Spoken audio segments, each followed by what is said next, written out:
ಅಮೆರಿಕದ ಬಳಿ ಇಸ್ರೇಲ್ ಇಷ್ಟೊಂದು ಒತ್ತಾಯ ಮಾಡ್ತಿರುವಂತ ಮಹಾ ವಿಧ್ವಂಸಕ ಅಸ್ತ್ರ ಯಾವ್ದು ಗೊತ್ತೇನು? ಅದುವೇ ಬಂಕರ್ ಬ್ಲಾಸ್ಟರ್. ಇರಾನಿನ ನರನಾಡಿಯನ್ನೇ ಕಟ್ ಮಾಡಬಲ್ಲಂತ ಅಸ್ತ್ರ ಅದು ಬಂಕರ್ ಬ್ಲಾಸ್ಟರ್. ಅದು ಬಹಳ ಮಹತ್ವವಾಗಿ ಈಗ ಬೇಡಿಕೆ ಇಡ್ತಾ ಇದೆ.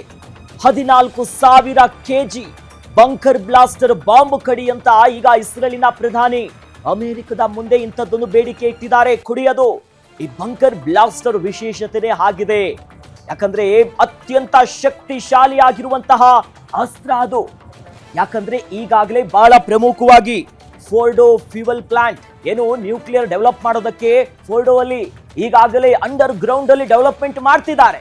ಹೀಗಾಗಿ 14 ಕೆಜಿ ಬಾಂಬ್ ನಿಂದ 200 ಅಡಿಯಷ್ಟು ಒಳಗೆ ನುಗ್ಗಿ ಅಲ್ಲಿ ಧ್ವಂಸ ಮಾಡುವಂತ ಸಾಮರ್ಥ್ಯ ಇರೋದು ಬಂಕರ್ ಬ್ಲಾಸ್ಟರ್ ಬಾಂಬ್ಗೆ. ಅದು ಯಾರ ಹತ್ರ ಇರೋದು? ಅಮೆರಿಕದ ಬಳಿ. ಅಮೆರಿಕದ ಅತ್ಯಂತ ಶಕ್ತಿಶಾಲಿಯಾಗಿರುವಂತ ಅಸ್ತ್ರ ಅದು.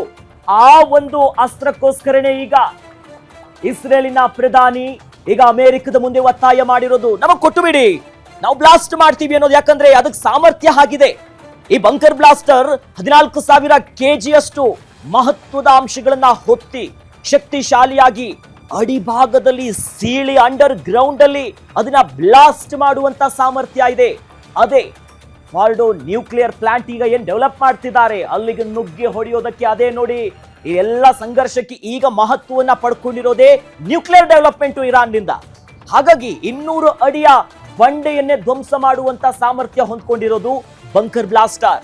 ಹೀಗಾಗಿ ಇರಾನ್ ಮೇಲೆ ಈ ಅಸ್ತ್ರವನ್ನ ಪ್ರಯೋಗ ಮಾಡಬೇಕು, ನಾವಿದನ್ನ ಬಳಕೆ ಮಾಡಬೇಕು ಅನ್ನೋದು. ಇನ್ನೊಂದು ಗಮನಿಸಬೇಕು, ಈ ಬಂಕರ್ ಬ್ಲಾಸ್ಟರ್ ಏನಿದೆಯಲ್ಲ, ಇದು ಪರಮಾಣು ರಹಿತವಾಗಿರುವಂತ ಬಾಂಬ್. ಇದು ಅತ್ಯಂತ ಶಕ್ತಿಶಾಲಿ. ಇದು ನ್ಯೂಕ್ಲಿಯರ್ ಆಗ ಅಂಶಗಳನ್ನು ಹೊಂದಿರೋದಿಲ್ಲ.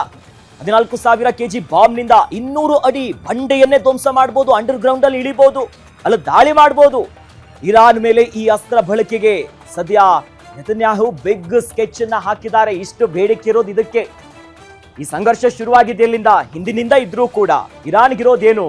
ನ್ಯೂಕ್ಲಿಯರ್ ಅನ್ನ ಡೆವಲಪ್ ಆಗಿರುವಂತ ದೇಶ ಆಗಬೇಕು, ಆ ಮೂಲಕವಾಗಿ ಜಾಗತಿಕವಾಗಿ ಮನ್ನಣೆ ಪಡಿಬೇಕು ಅನ್ನೋದು. ಬಟ್ ಇಸ್ರೇಲ್ಗೆ ನ್ಯೂಕ್ಲಿಯರ್ ಅನ್ನ ಇರಾನ್ ಹೊಂದ್ರೆ ಅದು ಮಹತ್ವವಾಗಿರುವಂತ ನೆಕ್ ಟು ನೆಕ್ ಅವ್ರ ಜೀವಕ್ಕೆ ಕುತ್ತು ಬಂದ ಹಾಗೆ. ಹಾಗಾಗಿ ಅದನ್ನ ಬಗ್ಗು ಬಡಿಬೇಕಿರುವಂತ ಪ್ಲಾನ್. ಆ ಮೂಲಕವೇ ಈಗ ಮೇಜರ್ ಬೇಡಿಕೆ ಇಟ್ಟಿರೋದೇ ಅಮೆರಿಕಕ್ಕೆ, ಈ ಬಂಕರ್ ಬ್ಲಾಸ್ಟರ್ ಬಾಂಬ್ ಅನ್ನ ನಮಗ್ ಕೊಡಿ.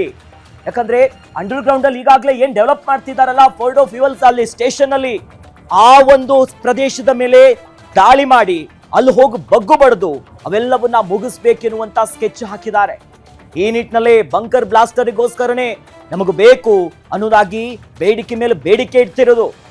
ಈಗಾಗಲೇ ಪ್ರಮುಖವಾಗಿರುವಂತ ವಾಯುನೆಲೆಗಳ ಮೇಲೆ, ಅಲ್ಲಿನ ಅಧಿಕಾರಿಗಳ ಮೇಲೆ, ಪ್ರಮುಖ ನಗರಗಳ ಮೇಲೆ ಇಸ್ರೇಲ್ ದಾಳಿ ಮಾಡಿದೆ. ಬಟ್ ಈ ಒಂದು ಎಸ್ಪೆಷಲಿ ಫೋರ್ಡೋ ನ್ಯೂಕ್ಲಿಯರ್ ಸ್ಟೇಷನ್ಗಳನ್ನ ಏನ್ ಡೆವಲಪ್ ಮಾಡ್ತಿದಾರ, ಇಲ್ಲಿ ಅಂಡರ್ ಗ್ರೌಂಡ್ ಅಲ್ಲಿ ಅದನ್ನ ಡೆವಲಪ್ ಮಾಡ್ತಿದ್ದಾರೆ ಅನ್ನುವಂತ ಮಾಹಿತಿ ಇದೆ ಮೊಸಾದ್ಗೆ.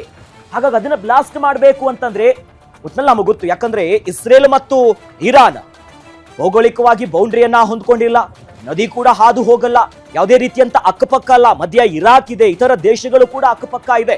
ಬಟ್ ಅಲ್ಲಿ ನುಗ್ಗಿ ಹೊಡಿಬೇಕಾಗಿರುವಂತ ಮಹಾ ಅಸ್ತ್ರ, ಒಂದು ಬ್ರಹ್ಮಾಸ್ತ್ರನೇ ಅಂತ ಹೇಳ್ಬೋದು ಈ ಬಂಕರ್ ಬ್ಲಾಸ್ಟರ್. ಇದು ಅಮೆರಿಕ ಹತ್ರ ಮಾತ್ರ.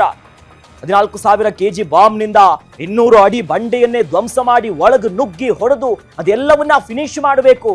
ಅಂದ್ರೆ ನೇರ ಸಿಂಪಲ್ ಆಗಿ ಹೇಳೋದಾದ್ರೆ ಇರಾನಿನ ಮಹತ್ವದ ಯೋಜನೆ, ಅದರ ನರನಾಡಿಯನ್ನ ಕಟ್ ಮಾಡಬೇಕು ಅಂತಂದ್ರೆ ಇದೇ ಬಂಕರ್ ಬ್ಲಾಸ್ಟರ್ ಬೇಕು. ಹಾಗಾಗಿ ಈಗ ಅದಕ್ಕೆ ಬೇಡಿಕೆ ಇಟ್ಟಿದ್ದಾರೆ.